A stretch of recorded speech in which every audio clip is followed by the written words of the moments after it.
Yo, yo, yo. I almost said good morning,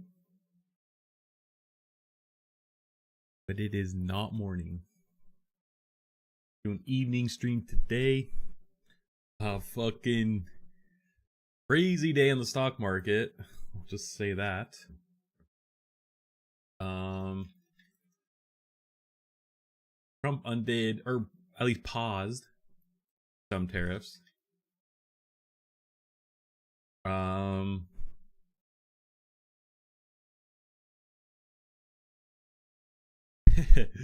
And people like that. China, but China's tariffs are still here. But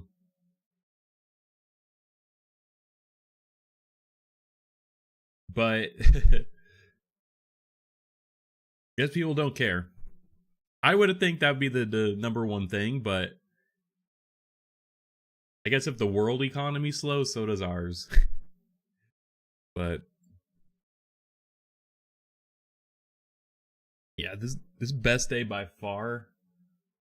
Oh, here's Reddit, bro. Fuck, I literally was like thinking, I was like, oh, the stock market did like it's been really good today. Like Nvidia's up like fucking 15% or something.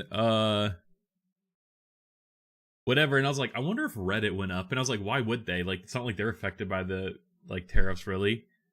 Check. And I was like, I wonder if it like watch it be like up 20%, fucking 24% today alone, and it's even up after hours. So makes you think that it might continue up tomorrow. I'm kind of waiting for a moment to exit out of Reddit though.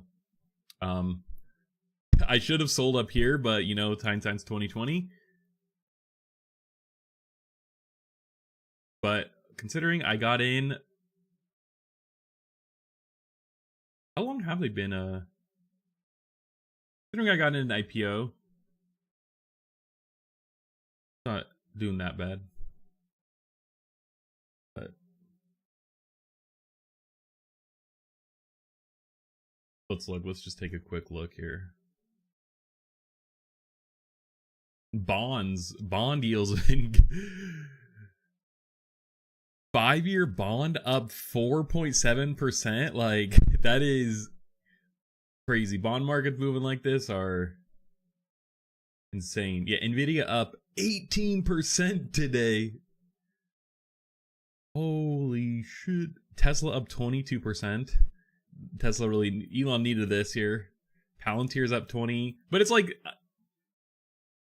Apple at 15. What even? What's the point of, you know, just like, what was even the point of the tariffs? Like, what, like, yeah, it's crazy. Bitcoin up 7.5% too, even. Tether, not worth $1, but all right. Yeah, good day on the markets. Stock market. Rocket Lab up today 20%, which I needed this so bad. I kind of bought it up here, but I bought on the downhills. It was probably in like March, I think, or no, it was February. But they needed it. They needed it. Oh, and Cloudflare. Bro, Cloudflare's up 15%. They needed it too. Although again, it's like, it's not like they're affected by the tariffs. I mean, they peaked over here. But it's like, you know, it's like just these random ass tech companies. Yo, what's up, what's up? All these random ass tech companies had nothing to do with tariffs. No, I think realistically it's more so they provide services to the companies who are affected by tariffs. So bro, I was like, today's the best day. As long as I've been paying attention to the stock market, it's been the best day ever of trading. And I bought in Monday, which is perfect. Even the fucking, like, you know, index funds are fucking high. Like 10% on an ETF, like a ETF, like, bro. So yeah, it was a good day in the stock market. Especially if you bought within the last week. Yeah, bro, it's crazy. But it's just like, what, like, you know, it's just like thinking about like just like the dynamic Trump put out with this, like with the tariffs and him tweeting like, you should buy. Yeah, I mean, because it's still down, like, yeah, look in here, still down 5.5%. Last 6 months, down 8%. But yeah, but still, like, this makes up a little bit. You know, we're still not up here. Yeah, this is inauguration was here. You know, it was like here. And then it was just like, and then it was the honeymoon phase for like a month, and then reality kicked in, and people were like, "Fuck," like, yeah, maybe what is Trump doing? He's like, "Oh, what? Maybe something's happening," and then it's just like, the more Trump talks, just downhill from there. And then it's just like, this is tariff pause 1, and then it's like, fuck yeah, tariff pause, and then he's like, oh, actually, now they're going into effect, and then yeah. Crazy. But you could see the volume. Like the second was last Wednesday. I don't think it will last either. That's why it's so interesting about. I think people are just buying right now. Like they just bought, and then, you know, obviously that's why the stock market goes up. But it's like, bro, if the president says to buy, it's like, okay, even Trump, you know. I think it'll be the highest volume since 2018. It was the highest volume. Dang. They said it was like the best day since like October 2008. Which is like financial crisis. To think that we're not even in a financial crisis, arguably, quote unquote. And it's like we're coming out of one. That in itself should say something, you know?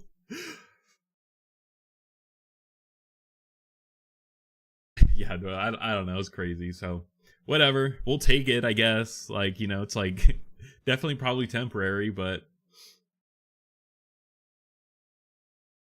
I think again, like, reality's gonna kick in a few months.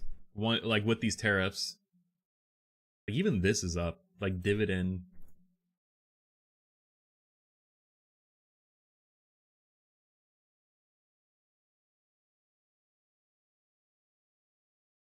But we'll see. We'll see.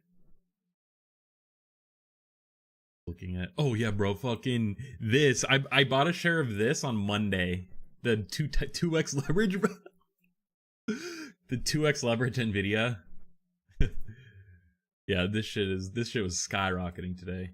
It does double whatever Nvidia does. It's you know, down after hours, but the people like short this and stuff. Like it's like a people, I guess, buy just to like gamble, which is essentially what I did. But here's another 2x long. Dang, this Tesla. These are actually, looking at these are interesting. I actually bought a lot of that after you talked about it, dude. Perfect. Might be a good time to exit if you know, depending on how much you bought. Daily Tesla. Oh yeah, 2x. Yeah, 45. What's this one? This is a 2x long. NVDX. This one's way cheaper too. What the heck? But it's so volatile. It's only up 218% over 5 years. Planning in the end, didn't get a chance today. Yeah. This one is down a lot more, actually. After hours. Wonder if I've been looking for, I want to cover a little bit more stock market, like financial stuff, like a little bit more, because I think there's overlap in like what I cover, but I want to find a good website to use to share stuff. TradingView is cool, but it's not really, I don't really want like a charting application. I want more so just want the data and like just like a single nice chart. But I don't know, Yahoo Finance is actually kind of good. Been liking it. Okay.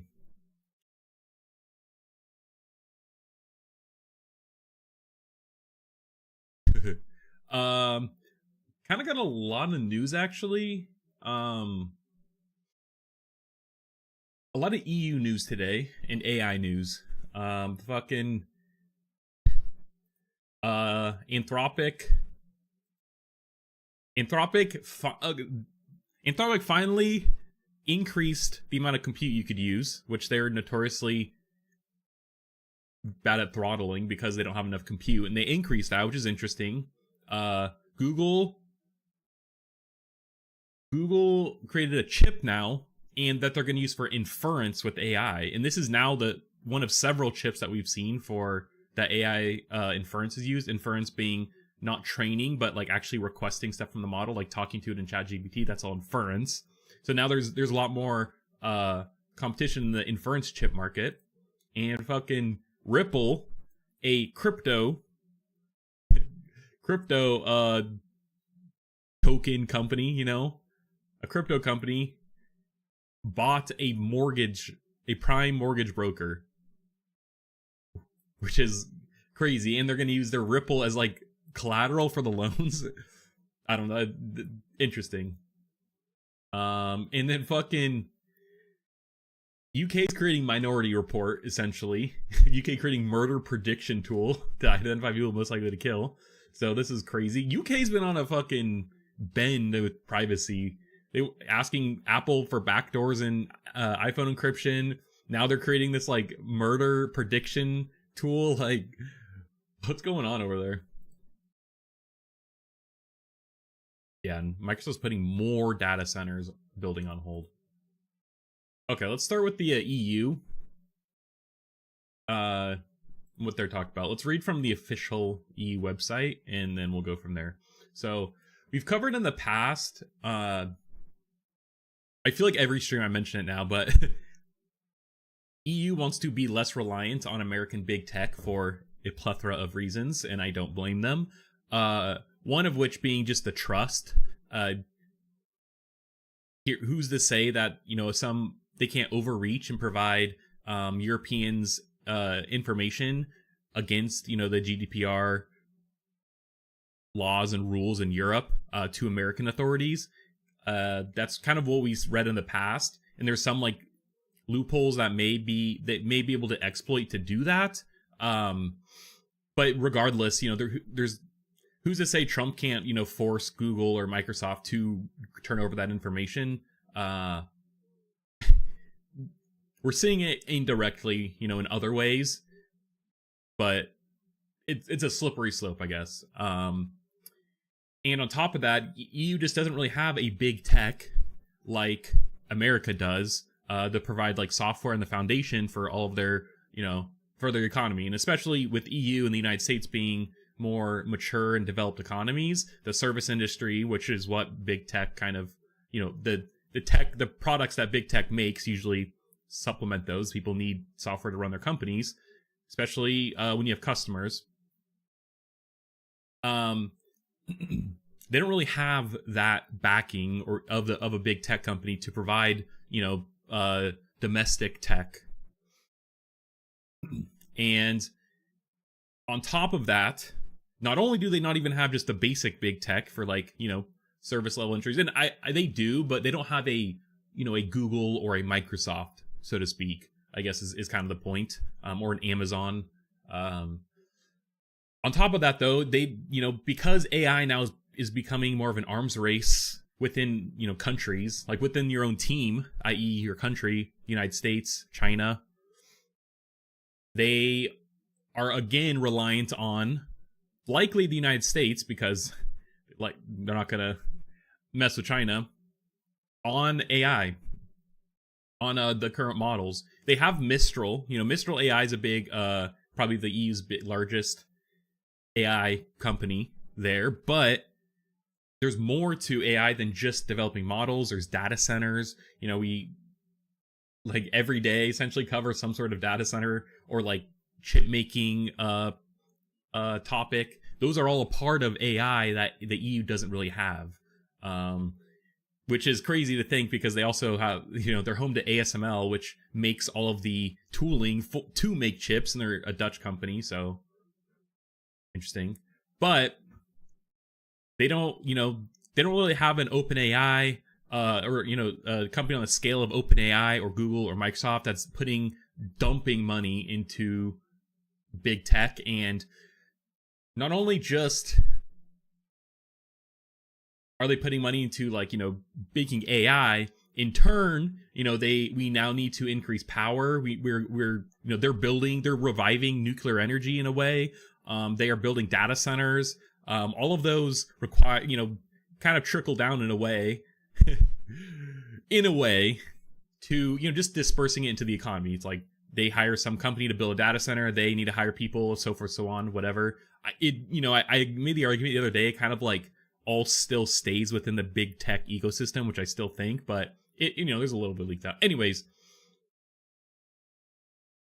EU doesn't have anything like this, and it arguably would benefit their economy if they were to actually just, like, start giving out grants, like CHIPS Act type of grants, or just money into the economy to boost this stuff. So, anyways, they finally taken the leap, it seems like. Now Europe moves slow, unfortunately, hella slow. So who knows when and if this will actually come into fruition, and how long it will take. But let's read here, and then we'll we'll get the full story. All right, commissions set course for Europe's AI leadership with an ambitious AI continent action plan. To become a global leader in artificial intelligence, bro, use English already. To become a leader in artificial intelligence is the objective of the AI Continent Action Plan launched today. As set out by President von der Leyen at the AI Action Summit in February 2025 in Paris, this ambitious initiative is set to transform Europe's strong traditional industries and exceptional talent pool into powerful engines of AI innovation and acceleration. I think the talent pool, there's something to say here too, because of now Trump cracking down on a lot of visas. We're kind of getting the reverse brain drain, as in everyone's leaving the United States now who we've got visas to come over here because, they're smart and we want them to work for our companies. Now they're leaving because they're, one, afraid that, a wrong tweet will send them into the gulag, essentially. And they're just going to get other countries. Like, this is a great opportunity for Europe to step in and take some of that talent and bring them over to into their tech ecosystem. Especially getting started, you're going to need ideally someone with more experience in the American tech industry to kind of mirror a little bit of what they're doing would be good. The race for AI leadership in AI is far from over. From cutting-edge foundation models to specialized AI applications, the AI landscape in the EU is dynamic. It's driven by research, emerging technologies, and a thriving ecosystem of startups and scale-ups. I've never heard of scale-ups.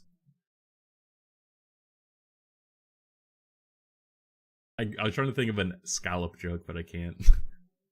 The AI Continent Action Plan will boost the European Union's AI innovation capabilities through actions and policies around 5 key pillars. All right. 1, building a large-scale AI data and computing infrastructure. This one's interesting because EU does have, they do have popular data center companies.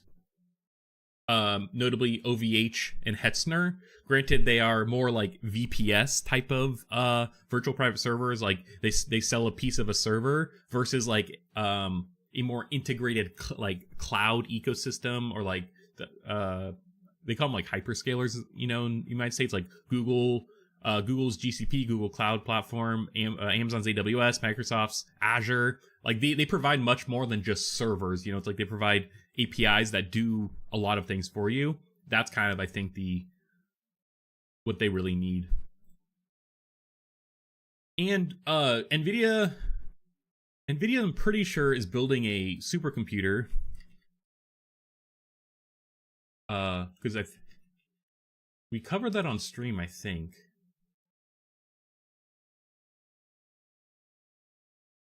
In Spain.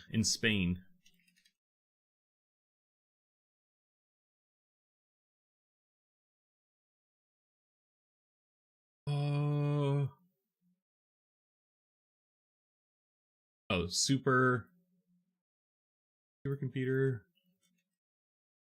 center.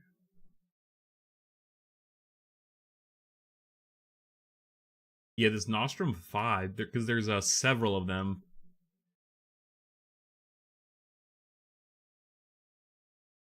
Yeah, Barcelona supercomputing. This is what I was thinking of.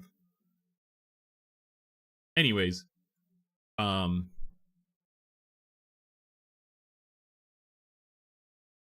is this website? European High Performance Performance Computing Joint Undertaking. Oh wow. Oh, these are all the all the supercomputers they have. Oh, I see. I see.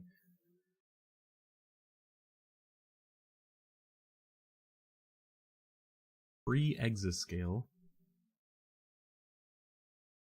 Yeah, NVIDIA GB2000. These are the new ones, right?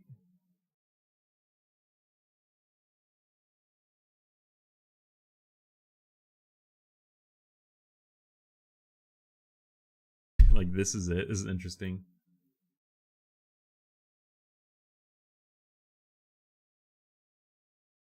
It's kind of cool they have all of them listed out like this, actually.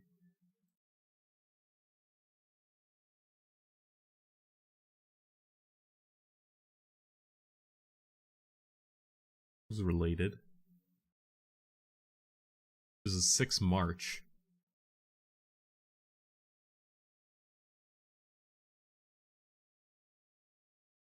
Okay, we're getting sidetracked. Too sidetracked. Okay. The Commission will strengthen Europe's AI and supercomputing infrastructure with a network of AI factories. I don't like the name AI factories. I think factories is just like a old word. I don't know, I think they can make it sound way cooler than AI factories, I guess is the point. And I know this is what like NVIDIA, Jensen Huang uses this term, like AI factories. 13 of these facilities are already being developed around Europe's world-leading supercomputers. Oh, perfect. Exactly what we were just looking at. Because I swear we covered something like this. But is it... It's interesting that they're just talking about supercomputers. And not necessarily, like, data centers. Well, let's keep reading. They will support EU AI startups, industries, and researchers in developing AI models and applications. As announced in the Competitiveness Compass, the EU will also help set up AI gigafactories. Okay, so we have AI factories, and then we have AI gigafactories. These will be large-scale facilities equipped with approximately 100,000 state-of-the-art chips, 4 times more than current AI factories. 100,000 is a lot. That's about what Elon Musk's XAI, they got I think around 150,000 chips, and you know they were using that for Grok. So I mean this is a significant amount, and I imagine that they already have some existing. So this is a good boost. It's not nothing. It's not like a huge amount, but it's like not nothing. Yeah, I mean it's 4 times more. But this is also just seems like it'll just be a they're making like multiple, and this is just one of them. They will integrate massive computing power and data centers to train and develop complex AI models at unprecedented scale. The AI gigafactories will lead the next wave of frontier AI models and maintain the EU's strategic autonomy in critical industrial sectors and science, requiring public and private investments. A call for expression of interest for interested consortia is published today. It's so interesting, like this, like the language they use is so much different.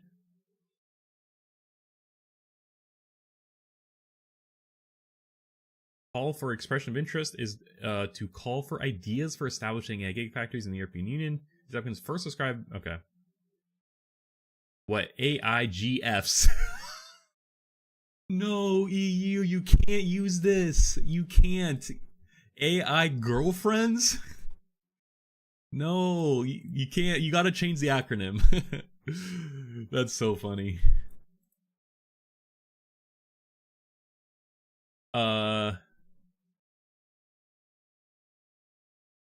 Okay, let's finish reading. We might come back to look at this because this seems like it gives more detail on what they actually are.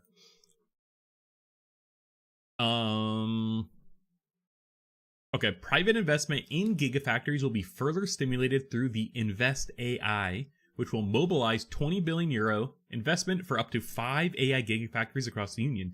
This is a good amount. Good amount. And considering that, like, assuming it says private investment will be further stimulated, assuming that like private industries will probably give about that much, like, this is like what Microsoft is. When you think about the scale of the American big tech, Microsoft is putting like $80 billion just this year, like, alone into data centers. So, you know, I guess put it into scale a bit.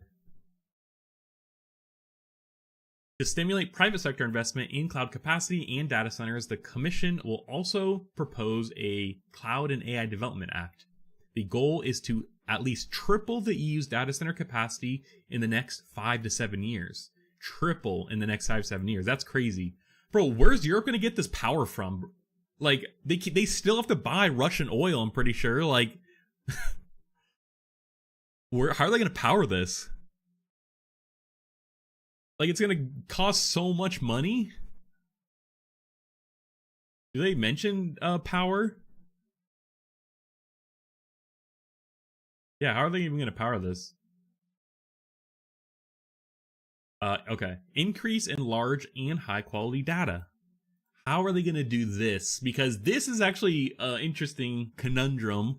Because of GDPR, imagine that, like, it's a lot stricter about what could be used and what can't, which is good, but what are we going to do? Okay, bolstering and innovation also requires access to large volumes of high-quality data. An important element of the action plan is the creation of data labs, bringing together and curating large, high-quality data volumes from different sources in AI factories. A comprehensive data union strategy will be launched in 2025 to create a true internal market for data that can scale up AI solutions. All right, they don't really provide much information, but I am curious about how they will do this, or like what they're actually going to do.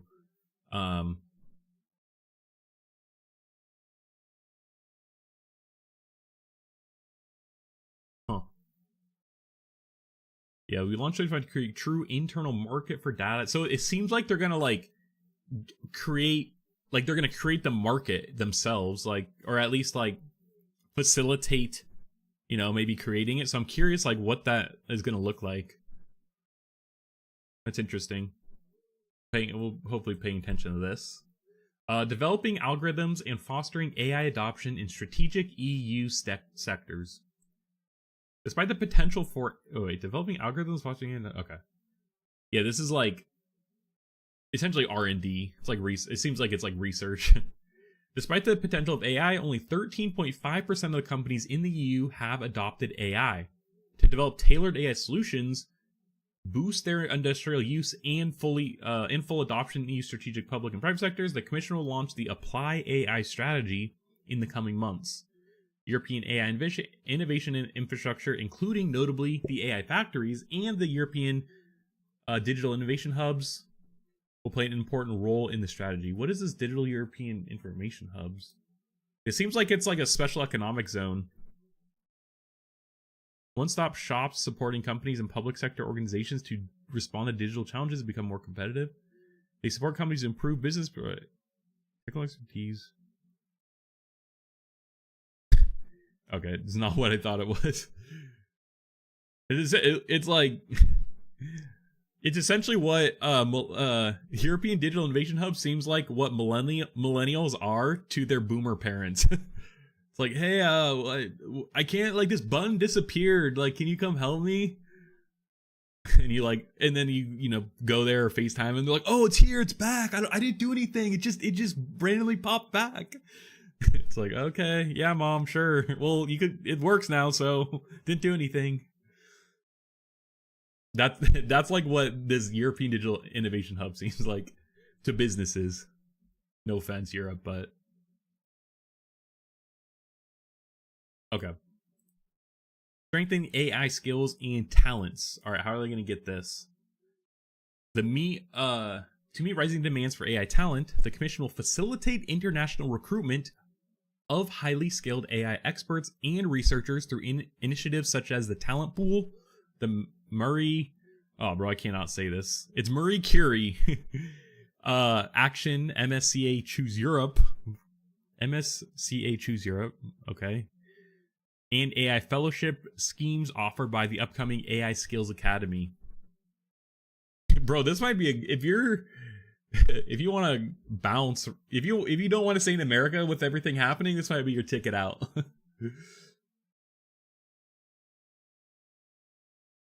Oops. Like, I could see Trump doing some crazy shit. Like, if you like leave America for Europe to work in AI, like he like revokes your citizenship.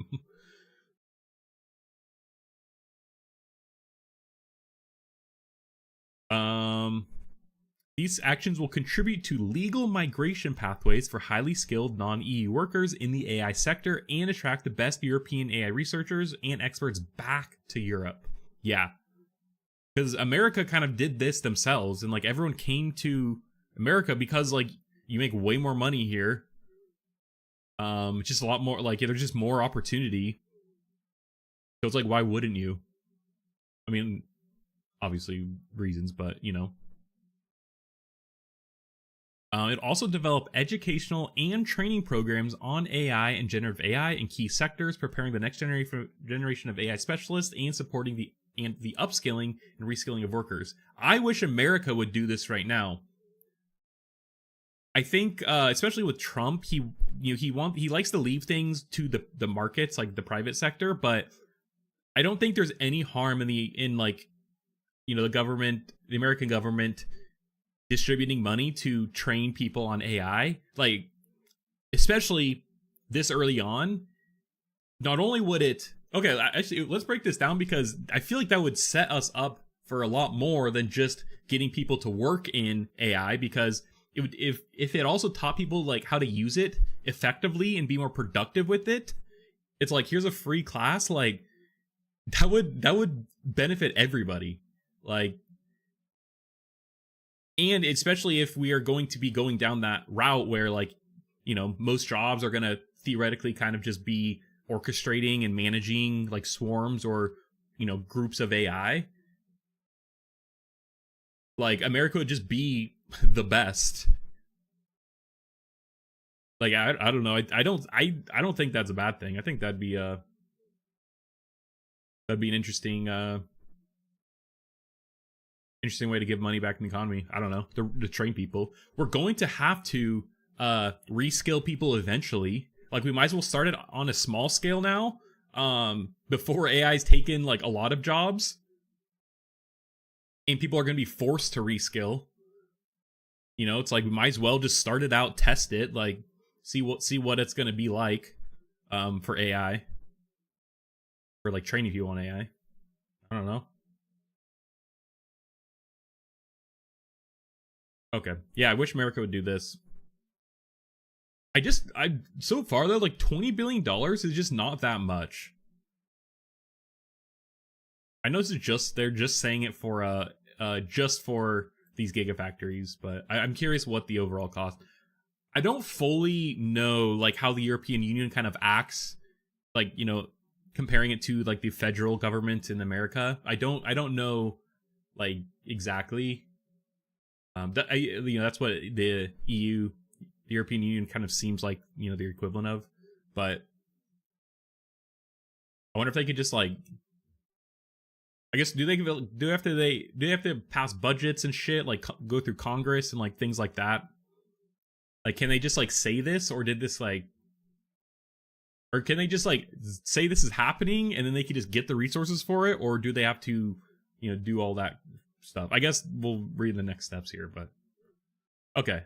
And then this is arguably the number one thing that has slowed Europe down is the regulatory simplification, and the fact that they're simplifying it this is a necessary step. It's not even that like they're doing it to be like nice. It's like I think this is necessary to be competitive. They have to drop some regulation, or at least create some, zones or something that people could like experiment a little, Not it's not like this is we're doing it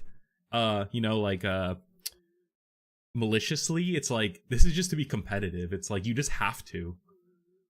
So the AI Act raises citizens' trust in technology and provides investors and entrepreneurs with the legal certainty.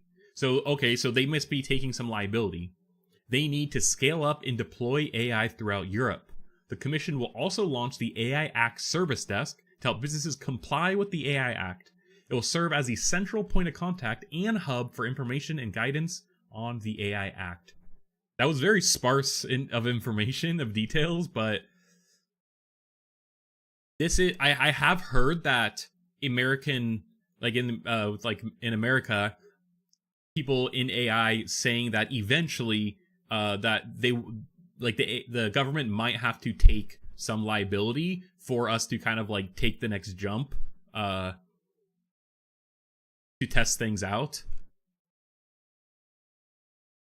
I don't know enough to like speak on that. Like I feel like there has to been instances in the past where the government has taken on liability to progress like in technology, I imagine.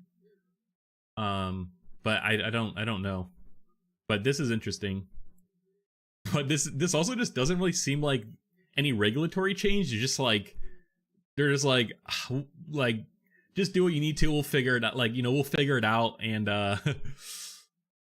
we'll cover it. We'll cover you essentially. It's like until we figure out what we actually need to do. Okay, then next steps. With this action plan, the Commission opens today 2 public consultations running until 4 June 2025 to further shape these AI continent action plan initiatives.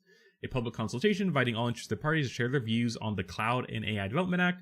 A public consultation on Apply AI to identify stakeholder priorities, challenges to the uptake of AI, and the relevance of proposed solutions and policy approaches, including additional measures to ensure the smooth and simple application of the AI.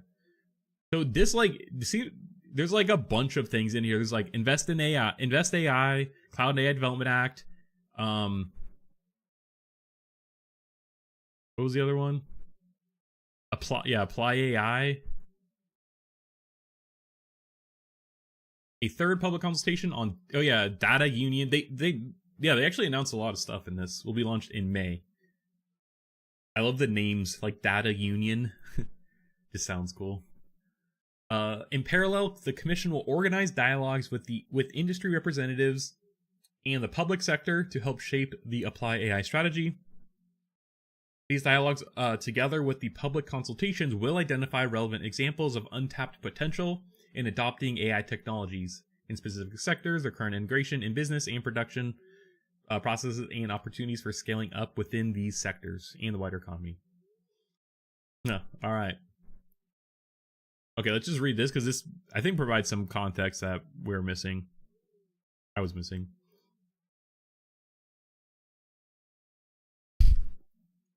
Roy already.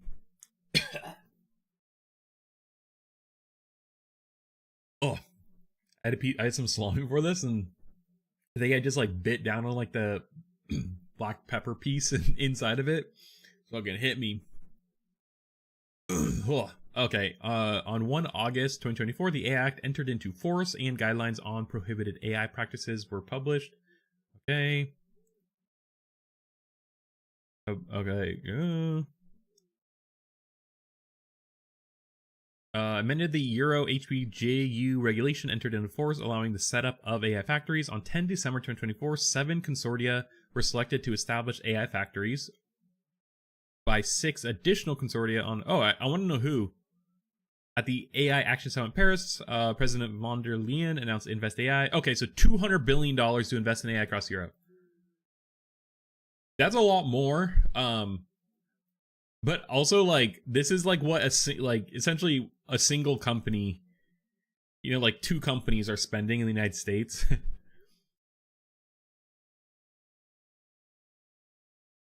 Okay. I could just see if I post a short about saying how the innovation hubs, European digital innovation hubs are like millennials helping their parents with tech problems. Like I could see people getting like hell upset by that. I kind of want to post one now just to see, or post that just to see. 7 consortium. Okay, here we go.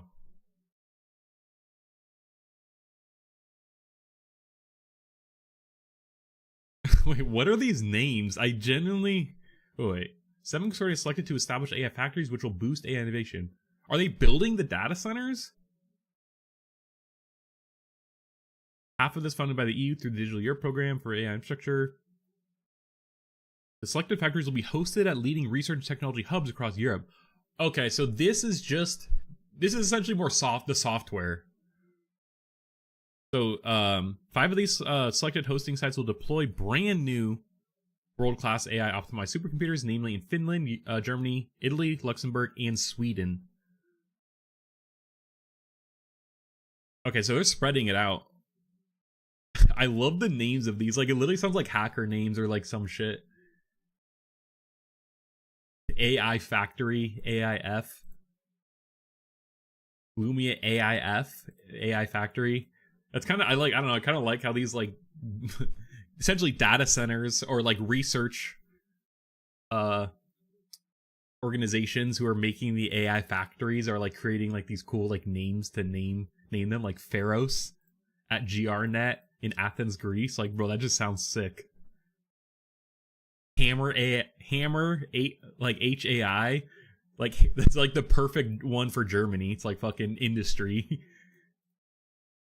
Hammer High. Man, bro, this is one letter off from being real bad from Germany. Let's just say this name's, bro. Germany's living on the edge with this one. Mimmer. I don't know what this one is. Still sounds cool. It's like a tag. Meluxina AI. Like, this one sounds sick. I love how they have an X, like it's Luxembourg, like Melux. By Lux Provide. Like, I don't know, this naming is awesome. I've said this before. I've literally posted a short about shitting on American AI names. Like, American companies suck at naming not only just models, but like products.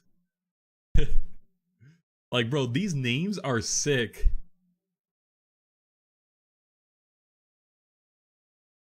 Like, Daedalus. Like, this sounds like this sounds like an AI that, like, might take over the world in the future, you know? American AI needs to step up their naming. Okay?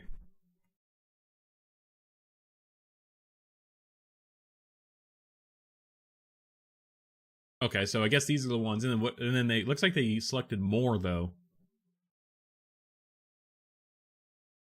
So they announced in Barcelona, Spain, which this supercomputer already, like, they already have a supercomputer in this location. That's what we looked at previously. But Spain, Italy, Finland, Luxembourg, Sweden, Germany, Greece, and then Austria, Bulgaria, France, another Germany, Poland, and Slovenia. And then this was December 2024. So 17 member states. Can we see a better picture of this?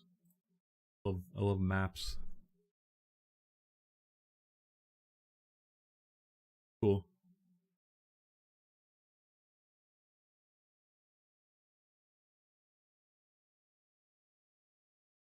A lot, Eastern Europe. So these must be these are the previous wave, I see. Wait, what are the names of these ones? Oh, okay. Wait. AIF Austria. All right. Slave. Slave. Brain plus plus. Yeah, bro. Europe wins at naming. AI2F. Artificial.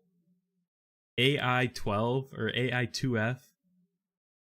Like, kind of like K8S for like Kubernetes. It's like that kind of acronym. Cool. Okay, let's read Wall Street Journal's take on it because they usually provide more context. EU bets on gigafactories to catch up with US, China in AI race. Actually, yeah, I didn't even talk about China. I honestly don't like Europe's not racing China. I mean, they are, but like they're kind of behind China, I guess. Like China's just, I think, a lot further than Europe. Europe literally has like Mistral AI, and like that's pretty much it for in terms of like frontier AI models. But the block has been lagging behind since OpenAI's 2022 release of ChatGPT. European Union said it would focus on building artificial intelligence data and computing infrastructure and making it easier for companies to comply with regulation in a bid to catch up with the US and EU in the AI race. Yeah, I mean, but they didn't really say what though for the regulation. Well, actually, they did say that they'll take some like liability, but that's really it.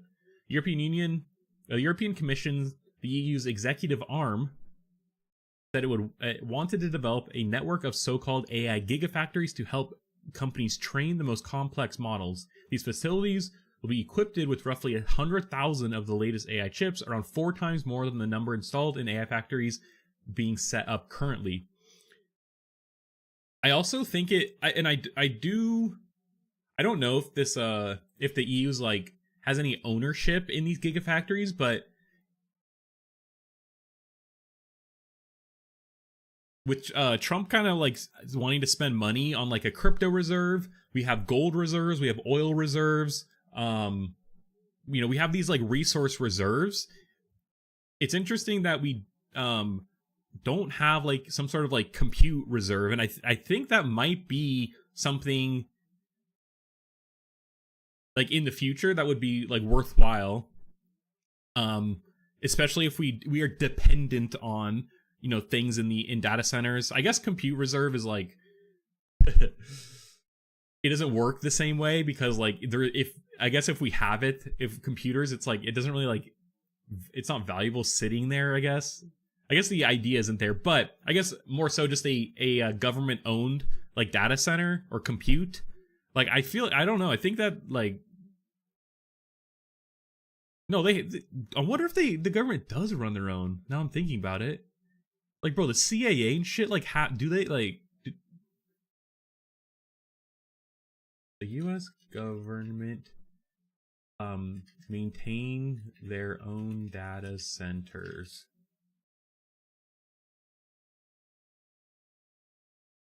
I know we have, like, No, actually, I think we do, because I think there's fucking one actually near me.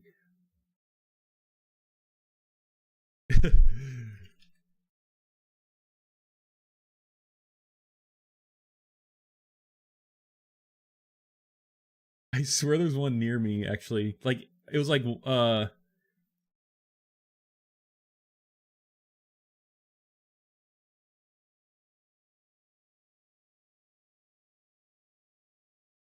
don't know, this is California Department of Technology. Okay. Wait. What can we learn from the struggles of the U.S. government's first cloud initiative? At all the federal government bodies in the U.S. and have a giant sprawling enterprise, there's a lot we can learn from what has been doing. Sometimes, like, my like science fiction part of my mind like poisons my like practicality of things. Like sometimes it's just like the coolness factor is high, so I just kind of like I think it's like that justifies it enough.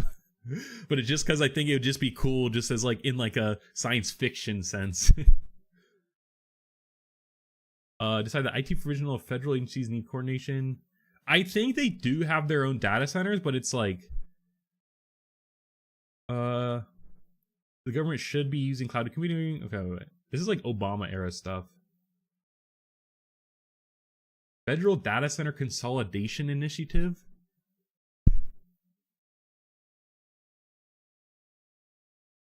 Handed down order to close and consolidate government data centers. Okay, so I guess they do.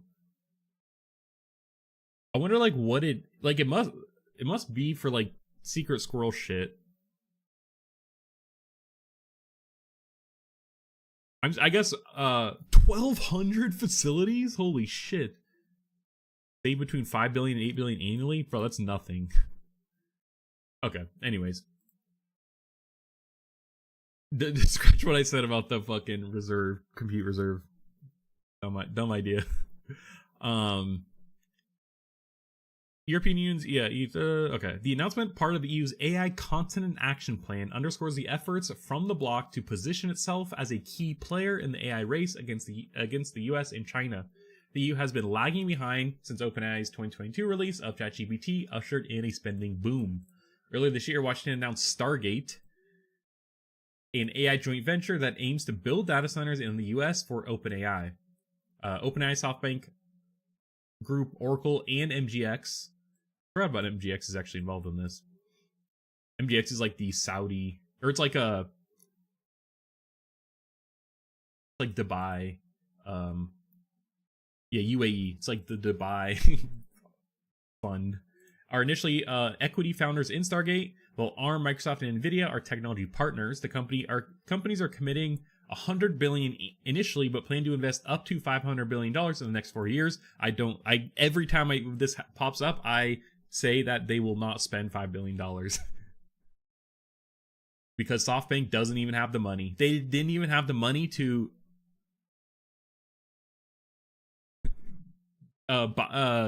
fucking give OpenAI the money, raise money a month ago. Or OpenAI raised money recently. They raised $40 billion, of which SoftBank gave the most, and they had to borrow money to give OpenAI that money. So it's like, I don't know where this $500 billion come from. Anyways, Beijing, for its part, has also made strides in the technology. Chinese company DeepSeek developed AI models that it said nearly matched American rivals, despite using inferior chips, raising questions about the need to spend huge sums on advanced gear provided by Nvidia and other tech companies. The global race for AI is far from over. Hannah Verkanen. Got the fucking I was like, bro, I was like, couldn't even think about what universe Harkonnen is from. Fucking Dune sounded name. I was like, Game of Thrones? I was like, wait, no. No, it's Dune, Harkonnen. EU Executive Vice President for Tech Sovereignty, Security, and Democracy said, this action plan outlines key areas where efforts need to intensify to make Europe a leading AI continent. EU in February pledged to mobilize 200 billion euros, 219 billion dollars, in AI investments. More than 20 investors earmarked 150 billion euros for AI-related opportunities in Europe over the next 5 years. I guess even though this $500 billion isn't going to come to fruition, it still pales. This is a single investment, from America, and that's what Europe has total. I guess it's still not that much. More than 20 investors earmarked 150 billion euros for AI-related opportunities in Europe over the next 5 years, and that's over the next 5 years. Microsoft's investing 80 billion this year. While the bloc has set up a new 20 billion euro fund for up to 5 AI gigafactories. Member states will work with companies in public-private partnerships to roll out the infrastructure, given the elevated costs, a senior EU official said. The bloc posted a call for expression of interest to attract investors. Meanwhile, EU lawmakers put a plan to put forward a Cloud and AI Development Act to stimulate private investment in the infrastructure as the bloc seeks to at least triple its data center capacity in the next 5 years. Let's look up EU total data center compute capacity compared to America.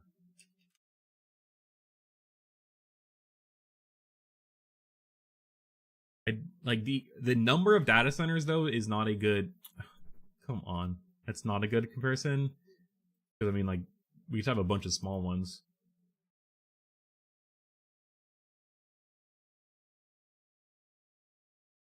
Oh, almost knocked over my fucking drink again. Did that the other day on stream. Okay, this is worthless. I'll read the full report. Ooh, actually, I wonder if this is I have several research reports here that I'm going to do on stream coming up. We have the piece or the game fucking, what was it? Newzoo?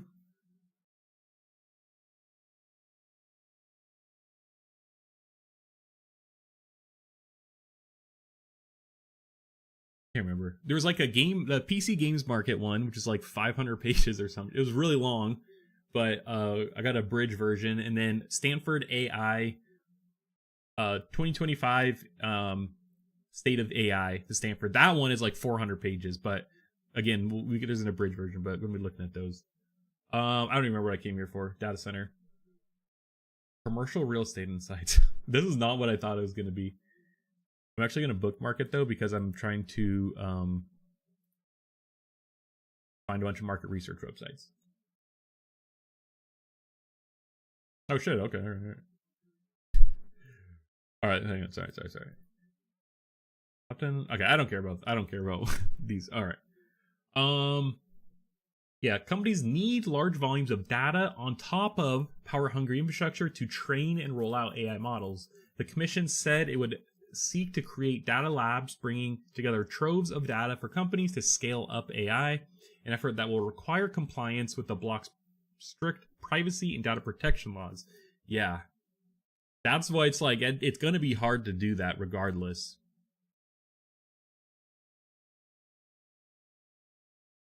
And I mean, it seems like though they're relaxing some things. So I'm curious what they're gonna do, I guess, to help them besides just taking liability. EU lawmakers last year approved the world's most comprehensive legislation yet on AI. The rules ban certain use of the technology, roll out new transparency guidelines, and requires risk assessments for AI systems that are deemed high risk. Yeah, and this is shitty because, you know, I think there should be some like low-level safety laws, which, you know, the Biden administration actually did put those in place. Trump undid those, but in general, I think it's still too early to apply some regulation. You know, I think that they should still like adhere to copyright laws, and I think they should still license data and such. But I don't really think it's too early to put like regulations on. Especially when we're comparing markets. China doesn't, they can just do whatever they want, you know? So it's like, if we put regulations on AI right now, it's only going to slow ourselves down in a way. And unfortunately, like, we are racing, and it might be a risk, you know? Something might happen in the future, but it's kind of something we might have to take, or potentially have Chinese AI like rule the world, I guess. More so authoritarian AI rule the world. Yeah, bro, talk about, you know, this Minority Report that UK is essentially making, like, China essentially already has this, let's be real. Okay, wait, let's finish this. I'm jumping around a lot. Yeah, EU officials said the commission would set up an AI Act service desk to make it easier for companies to raise doubts, seeking guidance and comply with the AI Act. Yeah, News Corp, owner of Dow Jones, and the Wall Street Journal has content licensed in partnership with OpenAI. Went to the print. Interesting. Yeah, so I guess we'll see. I mean, Europe needs to get their shit going for tech, for their own tech industry in general. So this is a good start. We'll try and continue to cover this. Talking about the EU on every stream I've done with talking about EU, those are by far my best performing streams. Like, people just love, like, Europeans love watching, I guess, when people talk about their tech market or lack thereof. So did this for you guys. Oh yeah, this is explaining the factories.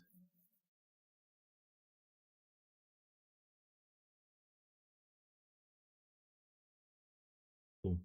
All right, let's close all these tabs.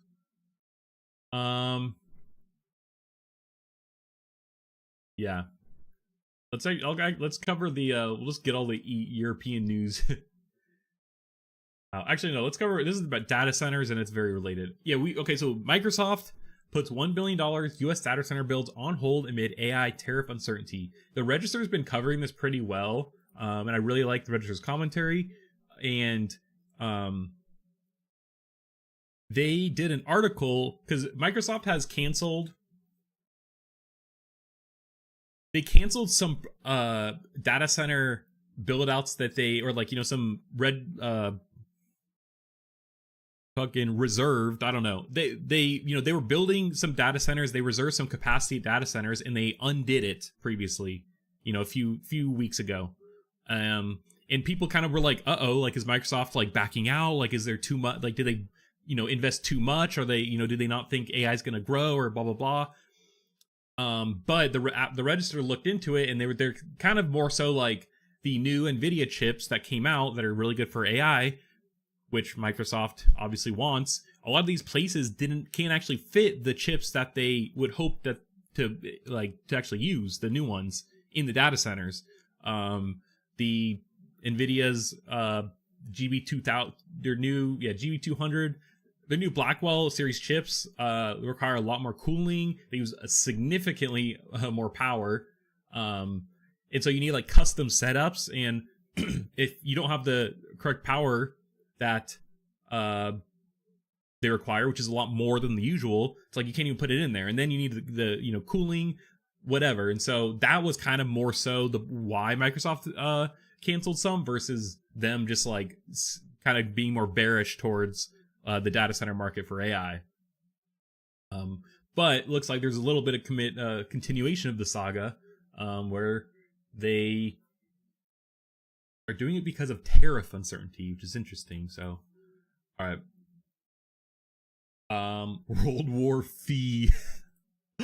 That's so good. This is such a good name for the tariff. But this is why I love the Register. They actually allow personality in the writing. Okay, just kidding. Okay, Microsoft has called a halt to the construction of 3 data center campuses in central Ohio, in a sign the tech giant is having to reappraise its infrastructure requirements amid uncertain economic circumstances and weaker than expected AI demand. Interesting. Was Ohio where Microsoft was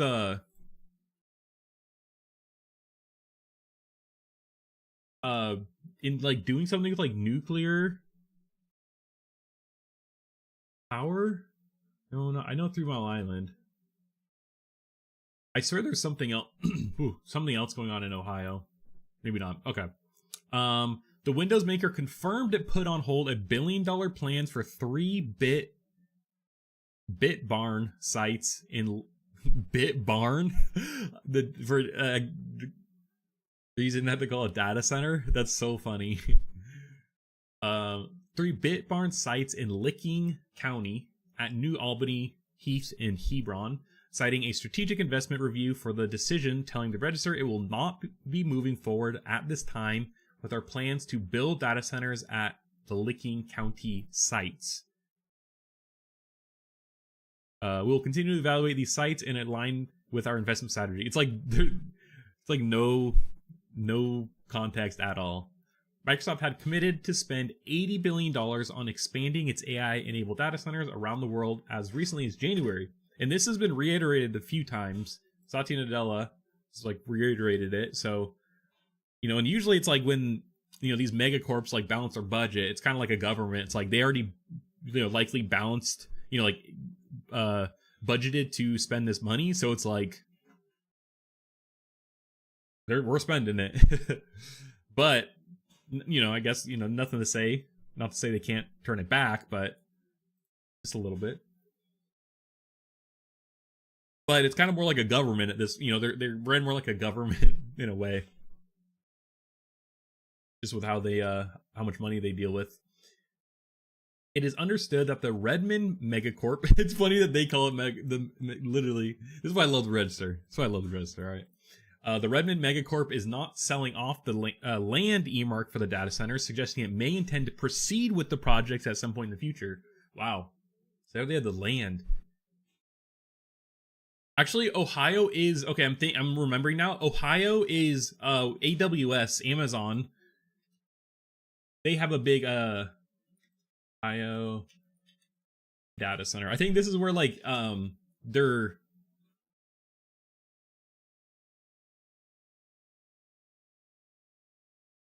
Yeah, $23 billion in data center in Ohio. This is like either US East 1 or US East 2.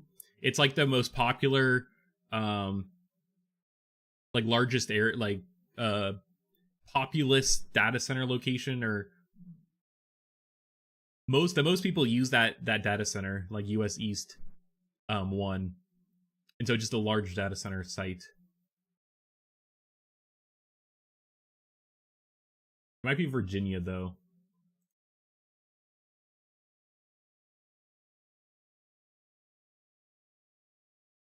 Oh, nope. Nope. Chicago, Boston, Atlanta. Maybe not. But that's just where Amazon has a lot of data center stuff. Okay, back to we sincerely appreciate the leadership and partnership of Ohio government officials and support the Licking County residents. No way NIMBY stopped this. We are taking the appropriate steps to ensure the land at 2 of our sites can be used for farming, and our follow through with our development agreements to fund roadway and utility upgrades.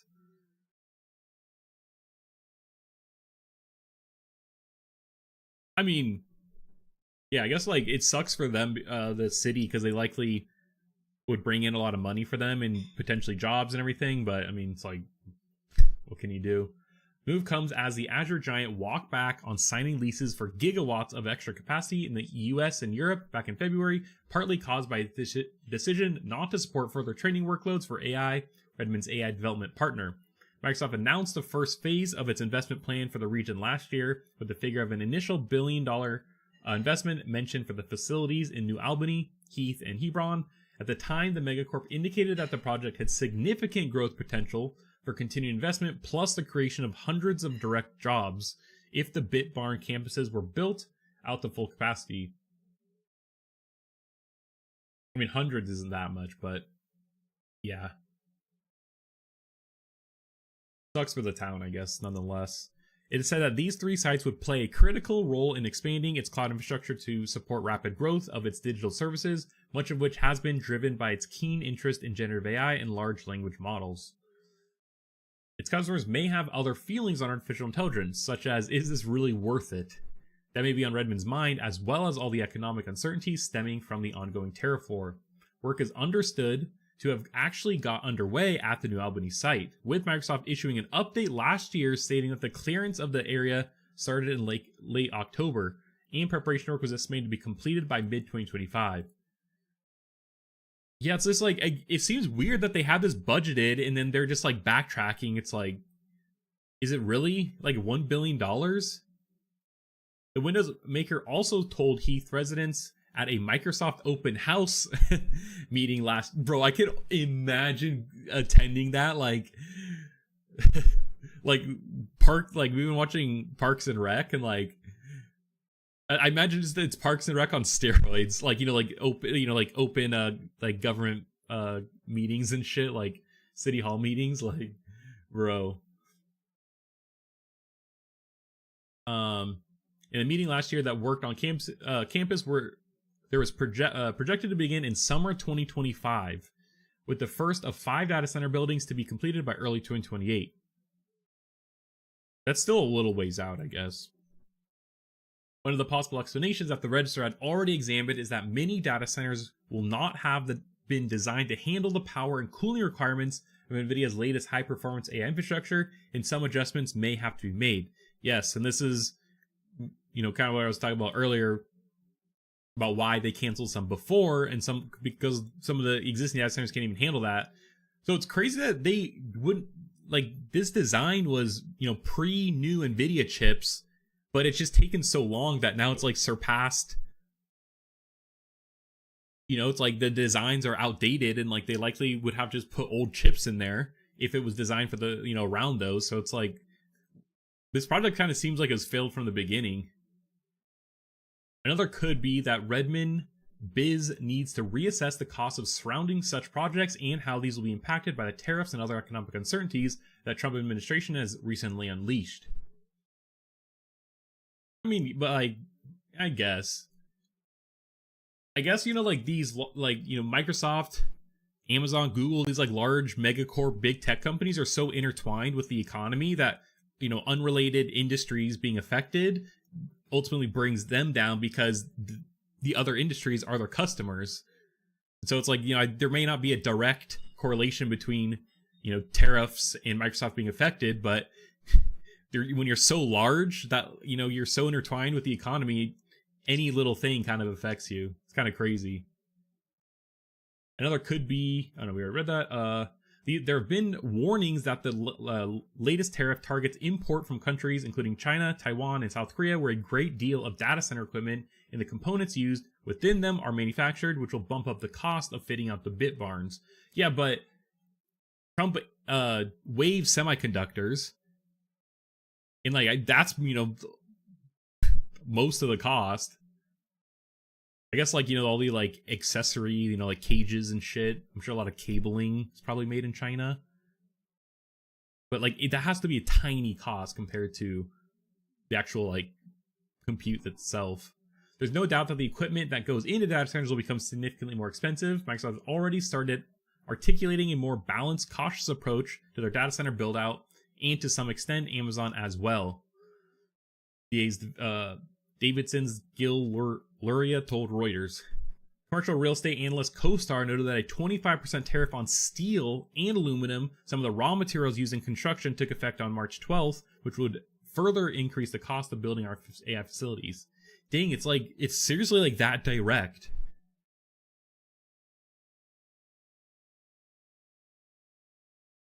That sucks. Construction. It's like the one thing that like America like actually like does them, like we do it in within our own territory, construction, and they're getting fucked.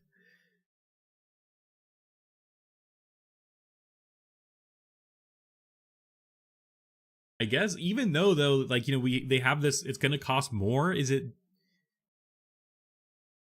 You'd think that they would be willing to pay it still if demand was so high, if they needed the compute so much. So like maybe they're like okay, and they are just kind of tampering their projections now, and so they're like okay, like considering now what it costs, like it's just not worth it, and like we're okay just like not getting as much as we thought because for whatever reason. Bloomberg report the day after Tariff Liberation Day claimed the Windows maker had recently halted talks for or delayed development of sites in Indonesia, the UK, Australia, Illinois, North Dakota, and Wisconsin, according to its sources. Like, why domestically, I guess? Because of the tariffs there, too? Or, like, why overseas? Like, overseas, it's not like there's any tariff from, like, Indonesia to the UK. I mean, unless they're, it's not like Trump changed that. Microsoft failed to elaborate on the reasons behind its decisions to halt Ohio projects when asked. Dang, we don't even get an answer. Yeah, it's interesting.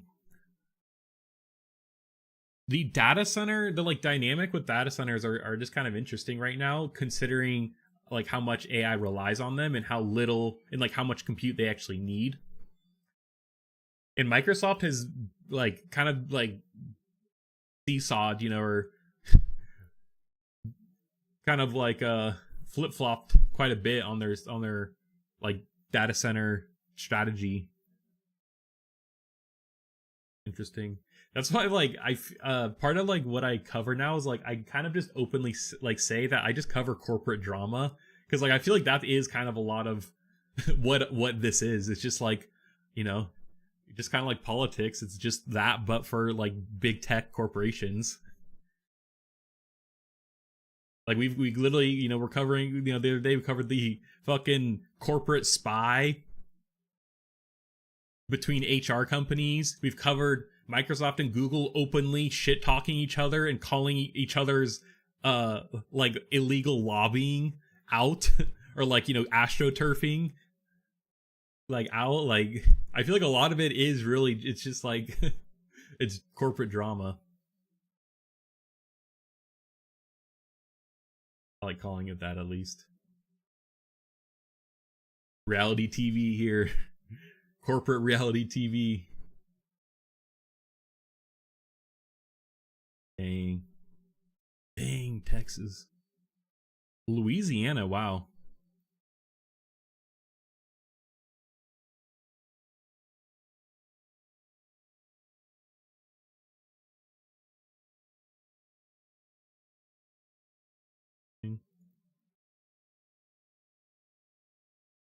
It's so Texas is so much. Wonder if it's because of oil or something.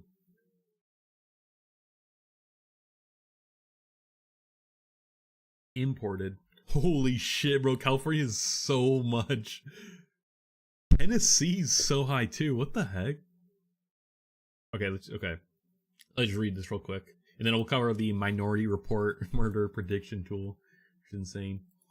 Okay, U.S. exports to China account for hundreds of billions of dollars and hundreds of thousands of jobs, but that's not now caught up in a fast escalating trade war. This was 5 hours ago. The sky-high tariffs announced Wednesday remain in place. Many U.S. companies will no longer be able to compete in China's market. China announced Wednesday that it would subject most U.S. goods to 84% tariffs in retaliation for Trump's 104% tariffs, which Trump's promised to raise to 125%.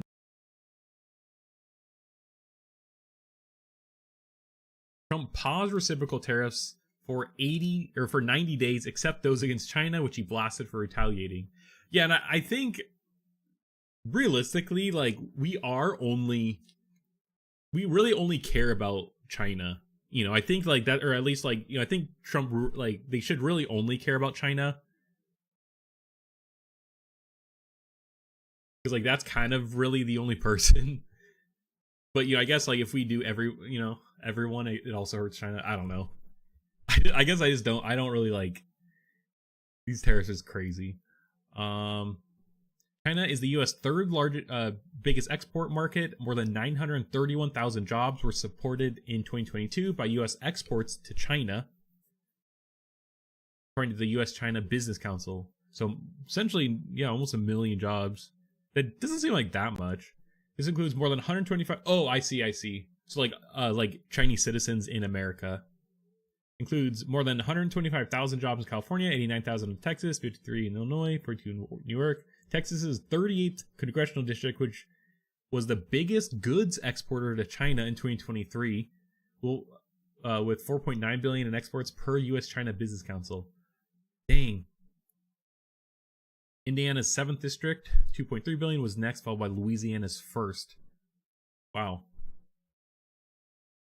Oil, aircraft, soybeans, and grains are among the primary U.S. exports to China. Aircraft? China's soybean imports from the U.S. jumped 84% in January and February compared with a year prior, but economic standups are expected to increase purchases from Brazil. Wow. Soybeans, bro. It's crazy. Okay, bro. All right. UK creating Minority Report.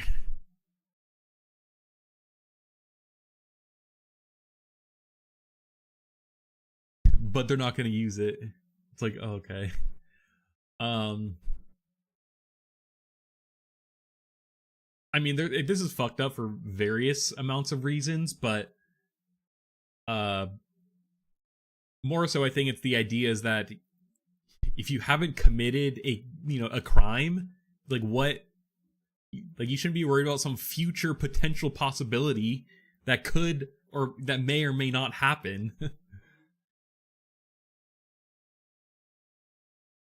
That's kind of fucked. To be punished on something that it would be crazy. Anyway, so the UK government is developing a murder prediction program, which it hopes can use personal data of those known to authorities to identify the people most likely to become killers. and then what? Fucking tail them for the rest of their life until they decide to kill. Researchers are alleged to be using algorithms to analyze the information of thousands of people, including victims of crime, as they try to identify those at greatest risk of committing serious violent offenses. The scheme was originally called the Homicide Prediction Project. Just straight up, like not even any code name. But its name has been changed to Sharing Data to Improve Risk Assessment. Bro, they're like, oh fuck. They're like, you didn't change the name? Like, you never changed it? Like, bro, the press has it now. The Ministry of Justice hopes the project will help boost public safety, but campaigners have called it chilling and dystopian. Yeah. The existence of the project was discovered by the pressure group State Watch, and some of its workings uncovered through documents obtained from Freedom of Information requests.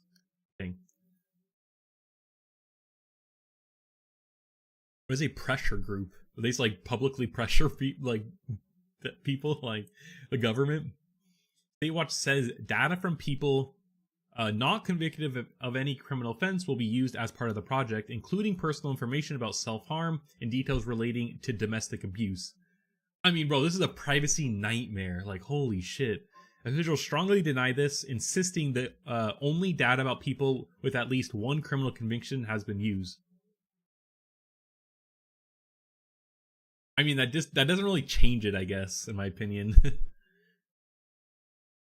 The government says the project is at this stage for research only. Also, the fact that they only use one criminal conviction seems like that would skew the data, because you need to like test data. I guess, like, you know, it's like if I don't know, that seems like their model's faulty. So even if fucking they are now, it's like, no, that sounds like this is even gonna be accurate. The government says the project is at a stage for research only, but campaigners claim the data used would build bias into the predictions against minority, ethnic, and poor people. Yeah, and I mean, among other things. That's crazy. The MOJ, says the scheme will review offender characteristics that increase the risk of committing homicide and explore alternatives and innovative data science techniques to risk assessment of homicide. Yeah, bro, but like that's crazy. Trying to make it sound all fancy. No.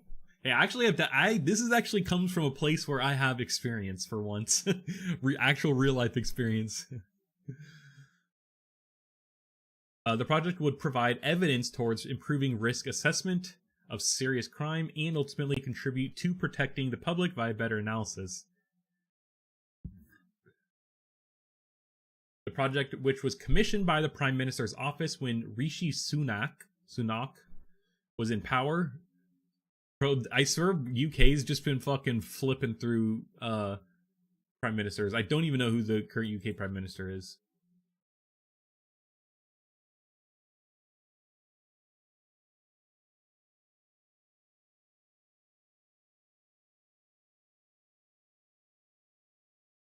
Keir Starmer? I don't even know if I ever seen this guy. What? Okay, anyways. In power is using data about crime from various official sources, including the Probation Service and data from Greater Manchester Police before 2015.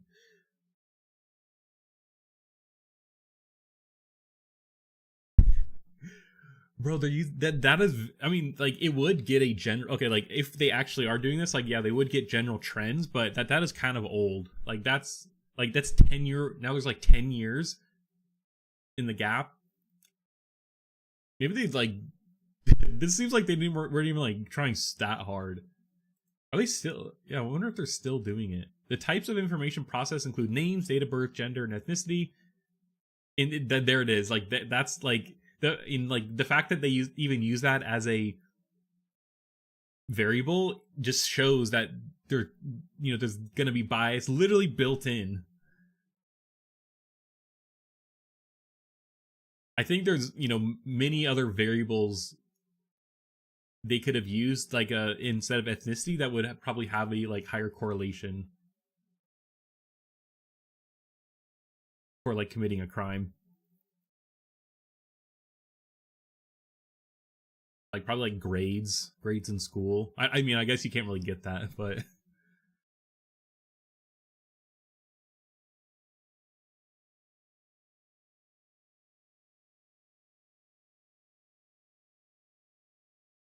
right. State Watch's claim that data from innocent people and those who have gone to the police for help will be used is based on a part of the data sharing agreement between the MOJ and GMP. The data from innocent people and those who have gone to the police for help will be used. Is based on part of the data sharing agreement. Oh, I see. Okay, so that's where they Statewatch got that. What was the GMP? Greater Manchester Police. Dang, even if you just gone, like, yeah, bro, this is crazy.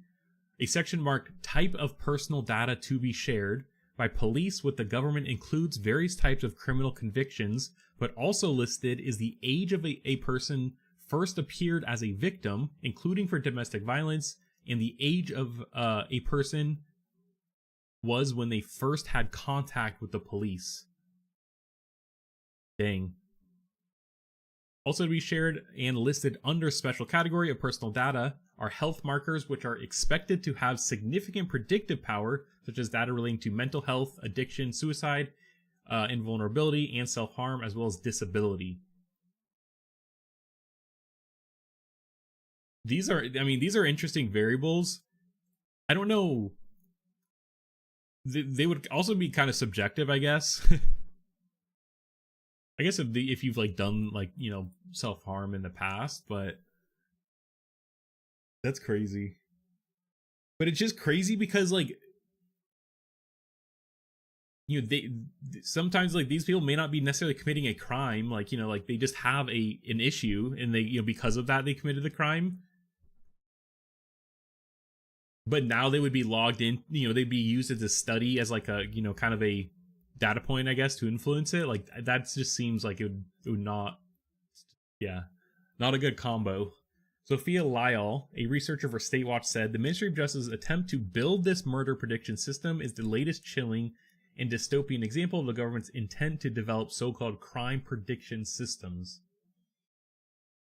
Time and time again, research shows that algorithmic systems for predicting crime are inherently flawed.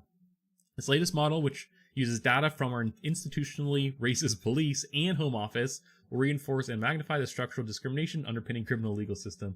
Yeah, and I guess even going back to the point, it's like, yeah, like if the system is, you know, racist, then like that's going to influence the data, which will influence, you know, further institutional like racism. It's like, it's a, you know, feeding itself in a way. That's probably the biggest, you know, probably one of the biggest influences. It's interesting. Like other systems of its kind, it will code in bias towards racialized and low-income communities. Building an automated tool to profile people as violent criminals is deeply wrong, and using such sensitive data on mental health, addiction, and disability is highly intrusive and alarming. Yeah, I mean, straight up. Ministry of Justice spokesperson said this project is being conducted for research purposes only. It has been designed using existing data held by HM Prison and Probation Service and police forces on convicted offenders to help us better understand the risk of people on probation going on to commit serious violence. A report will be published in due course. Wow, they're going to publish the report. That's interesting.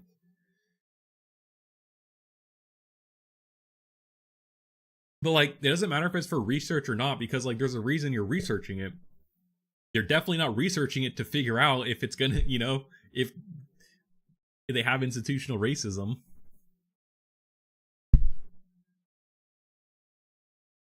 It's like, well, I don't know, what are you gonna use the research report for, you know?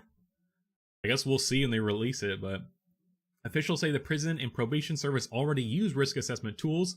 They're like we already have like it's like we have different algorithms, you know, it's like we already developed the algorithms essentially. And this project will see if adding new data sources from police and custody data would improve risk assessment. Bro, that's the entire story. It's like, the whole story is that we actually already do it. We're just seeing, you know, if it's better, gonna be better or worse. Like, it's like we already do it though. Nice. Nice, UK. Keep it classy, you know. Keir Starmer.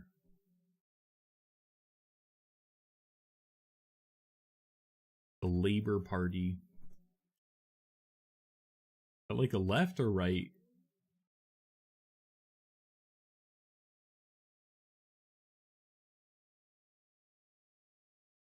All right.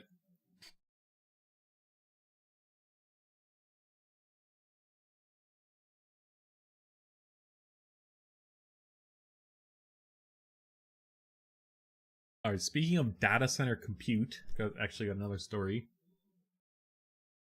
Anthropic steps up competition with OpenAI, rolls out $200 per month subscription.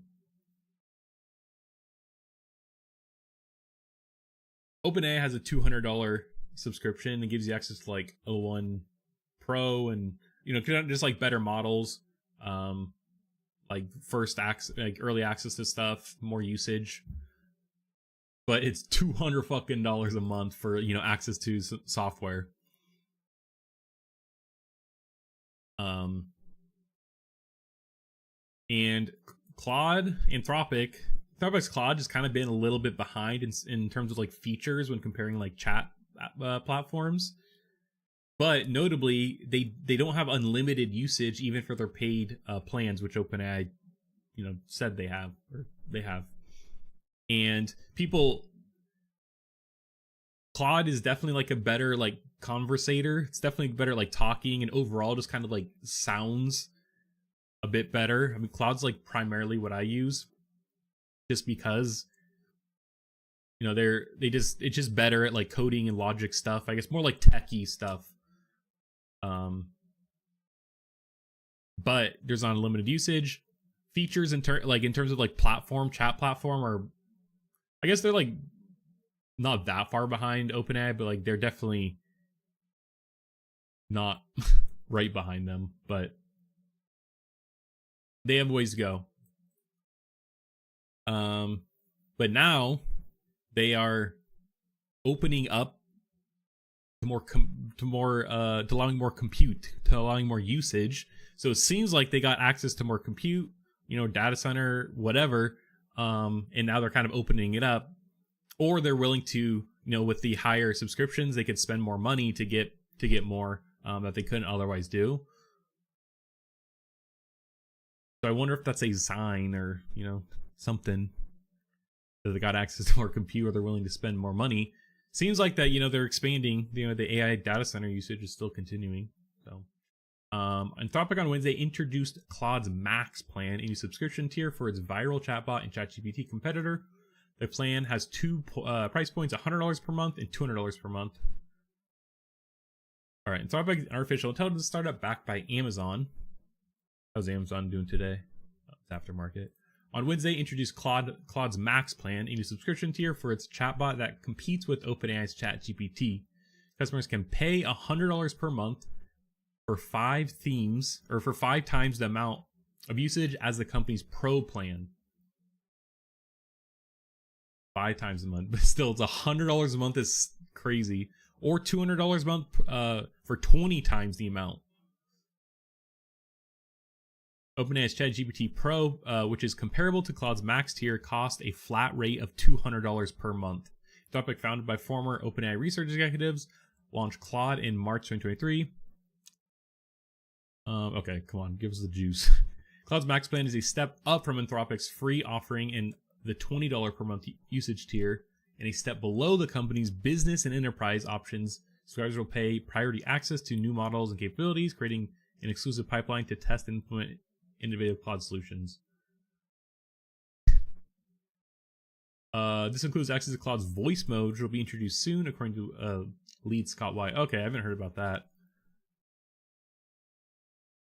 But again, I mean, OpenAI has that. I think even Grok XAI has voice.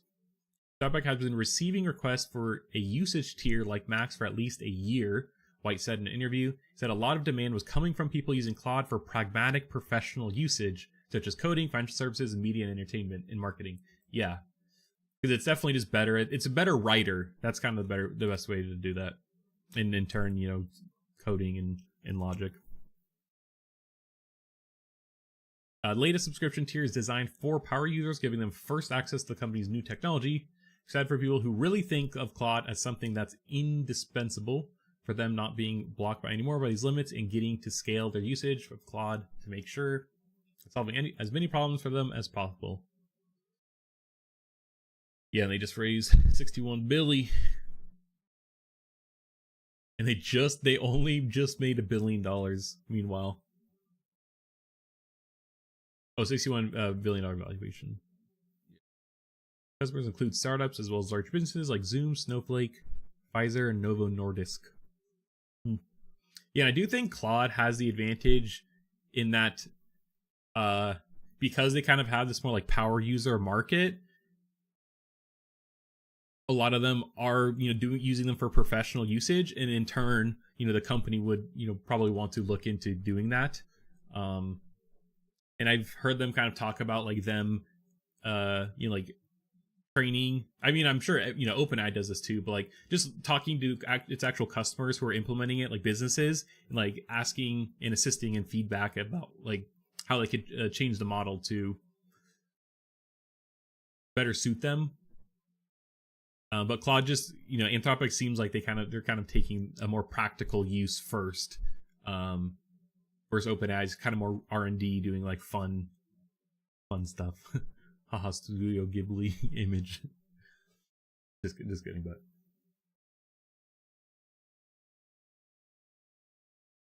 okay. Yeah, I talk about that. Oh yeah, Ripple. Yeah. Okay. So we kind of been talking about stable coins. Kind of been stablecoin pilled a bit.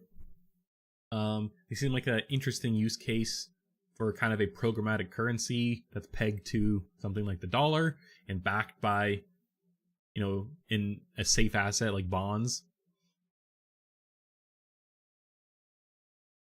It's interesting, and it seems like it might be, just a good way to kind of introduce this like future type of, currency that we imagine in like science fiction. So it just seems cool.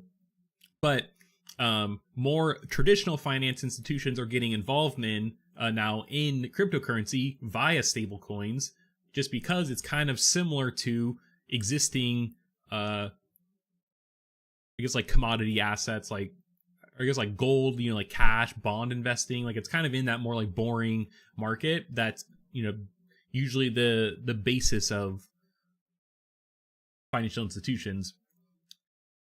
Fidelity is looking into launching a stablecoin on Solana.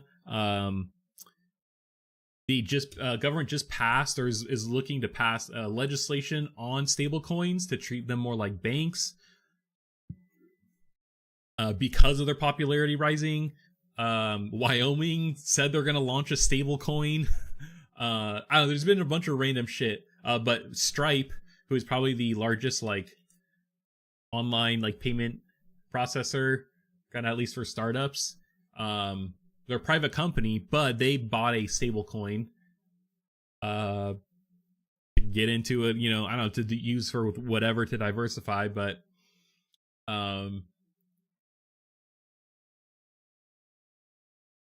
now Ripple, they're not a stablecoin. I'm pretty sure they're just a normal crypto. They're just, they're like a blockchain, whatever.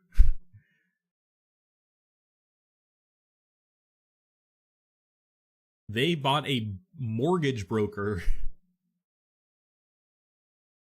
which is so random. So, Ripple on Tuesday said that it's agreed to buy prime brokerage firm Hidden Road for $1.25 billion in the crypto startup's biggest acquisition to date. Founded in 2018, Hidden Road offers clearing, prime brokerage, and financing services across foreign exchange, digital assets, derivatives, swaps, and fixed income. It currently clears more than $3 trillion annually across markets with over 300 institutional customers, including hedge funds. Wow. The acquisition marks one of the largest deals in the digital asset space to date, topping Stripe's, that's who we just looked at, $1.1 billion deal to buy Bridge, a platform that makes it easier for businesses to take payments via stablecoins. Yes, stablecoins. Ripple CEO Brad Garlinghouse said the deal came together after Hidden Road found itself constrained in growth due to balance sheets limitations, began looking for external capital. Wow. So they kind of needed to get acquired, or they needed the business kind of going down. This is a big deal for Ripple, but also a big deal for the industry. Garlinghouse told CNBC by phone, As the entire crypto industry gets more into traditional finance, we need top tier infrastructure to be able to support the financial institutions that want to come in. Yeah, I mean, that's kind of true. It's like there has to be some bridge to make it easier if they want more, mass adoption. We kind of talked about the technological adoption curve. As we get more mass adoption, things need to be easier to do in order to get people who have less knowledge of the thing to use it, to become easier. And that unfortunately comes at the cost of complexity behind the scenes, but someone has to do it, so it's like, might as well start. And I mean, having like everything in-house, like if Ripple, instead of Ripple like working with someone else, they could just now buy the company and just do it themselves and do it all internally. That sounds like much easier to do. Collateral is key in the prime brokerage services industry, Garlinghouse said. Hedge fund and other institutional investors typically require collateral to take out loans or complex trading positions, such as short selling. Ripple's acquisition of Hidden Road remains subject to necessary regulatory approvals. I mean, let's be real. This is the time for mergers and acquisitions because of Trump coming in and them not enforcing antitrust as much. Granted, I don't really see an antitrust issue, I guess, with this, but Garlinghouse told CNBC he expects the deal to close no later than third quarter 2025. Wow, it's like soon.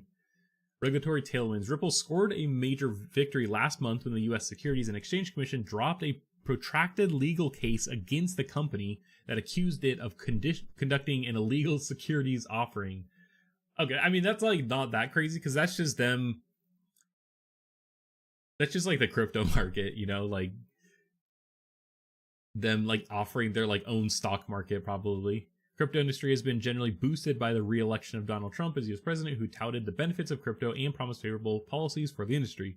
Yeah, crypto companies spent like $200 million getting pro crypto peeps elected, and it's definitely working. It's working.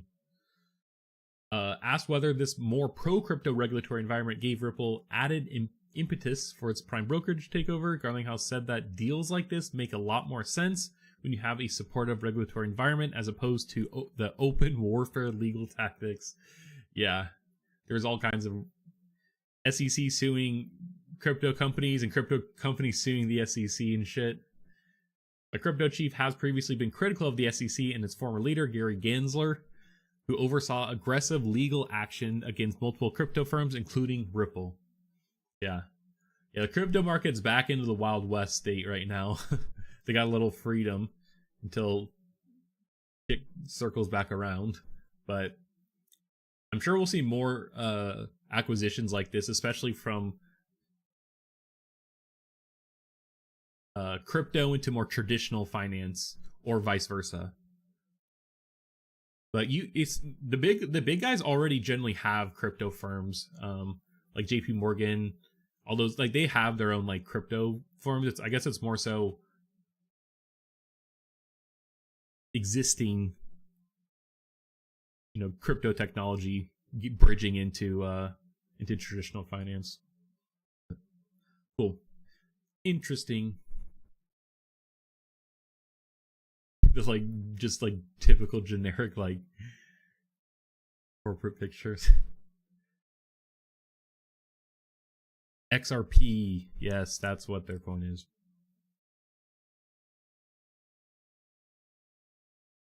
Shit, it's up 13% today. Or crypto markets just like generally now kind of move about in line with general markets. Let's be real. Like no reason for this to be up today besides the stock market being up.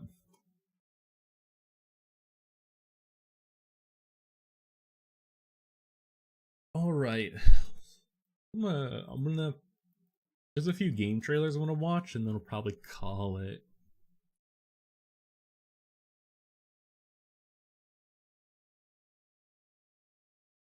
Bro, War Thunder, it has infantry now. Like you could literally fly planes and helicopters and do tanks, and now it has infantry.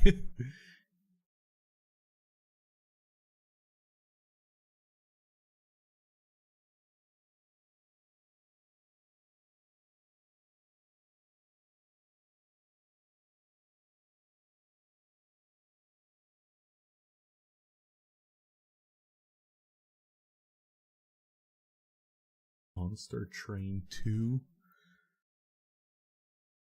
Urban Loop Survivors, like a survivor game.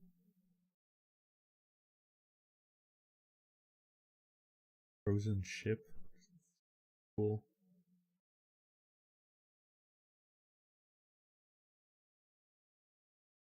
Metal Eden.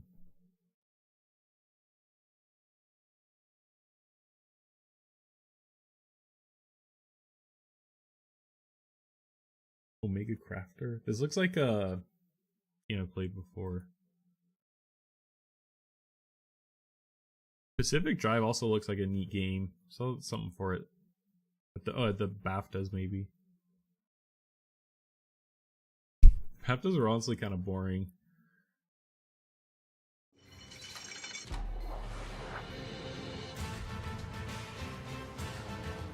Oh, is this like a Paradox game?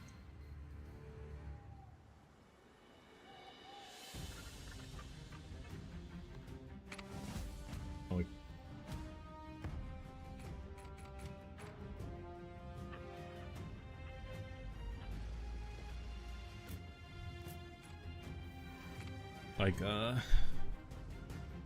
piano type.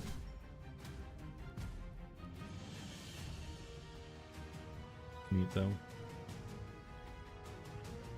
Oh wow, it's like actually large scale.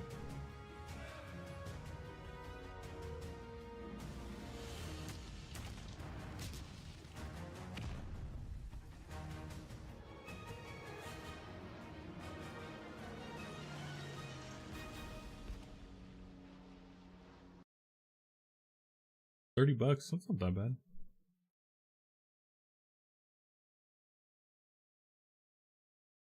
Overseer Games. Quantico.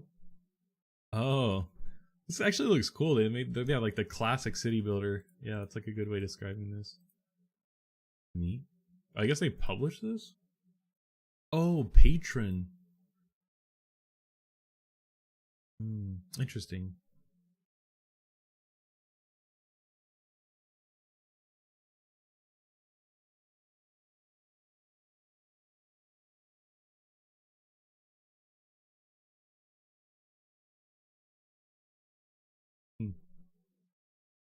Wasn't that long ago.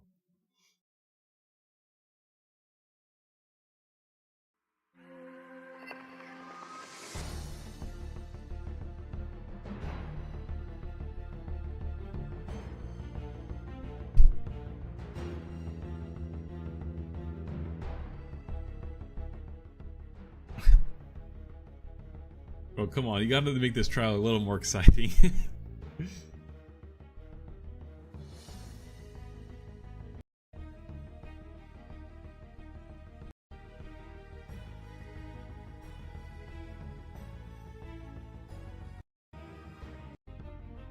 This kind of seems like generic survival.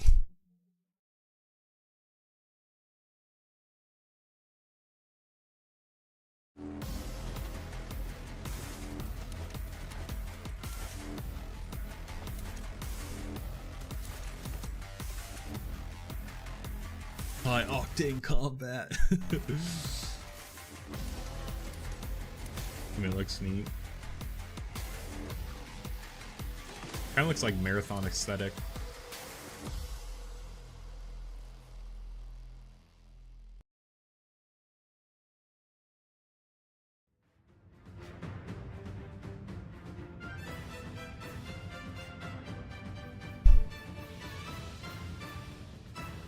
This is not what I thought it was.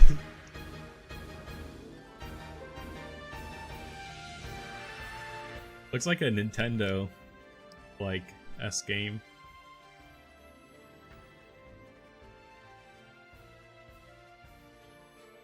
Would be fun.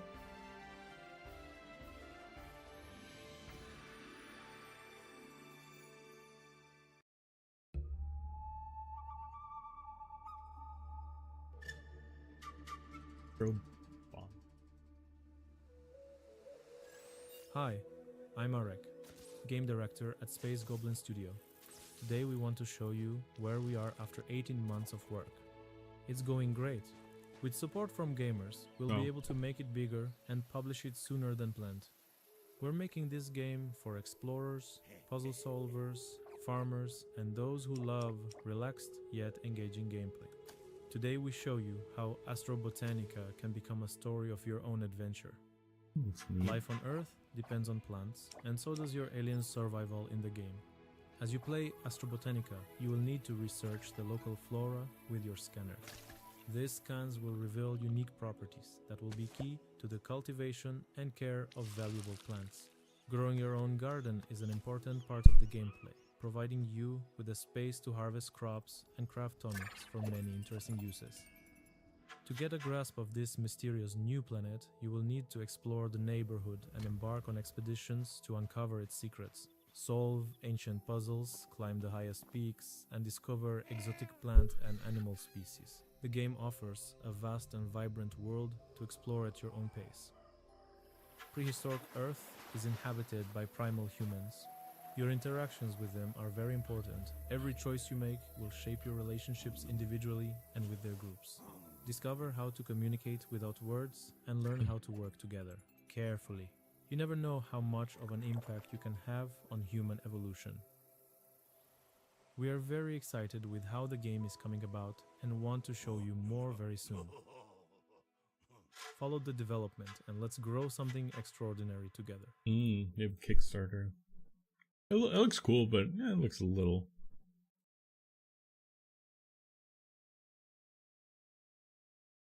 basic, I guess.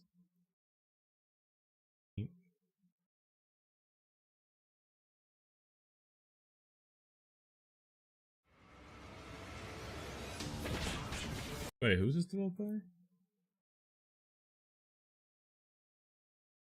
EUPHORIA. I was like, it looks familiar. Logo.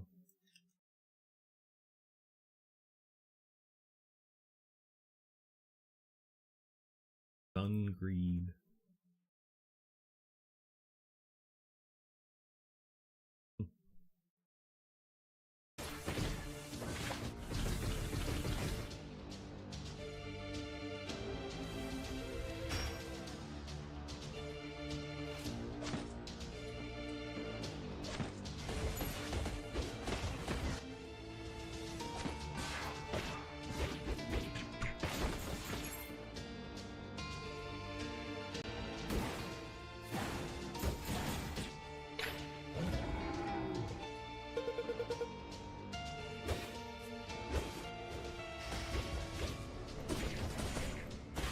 Like,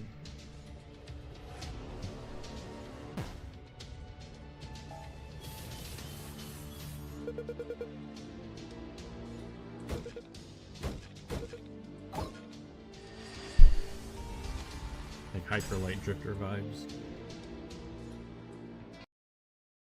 Was it out already? Early access. Actually, remember that game with pixel graphics? Neat. Yeah, like this is kind of a similar vibe I got. I need to pick this game up on sale. I had it in my car during the spring sale, but I forgot to buy it before the sale ended.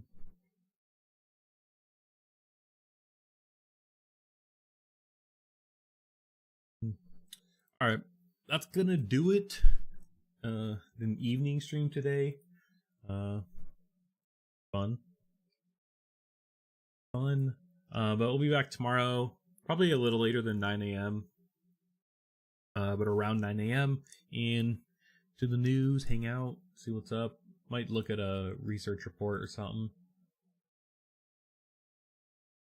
And yeah, appreciate everyone showing up, hanging out. Tomorrow, around 10 a.m. PST-ish. See you then. Bye.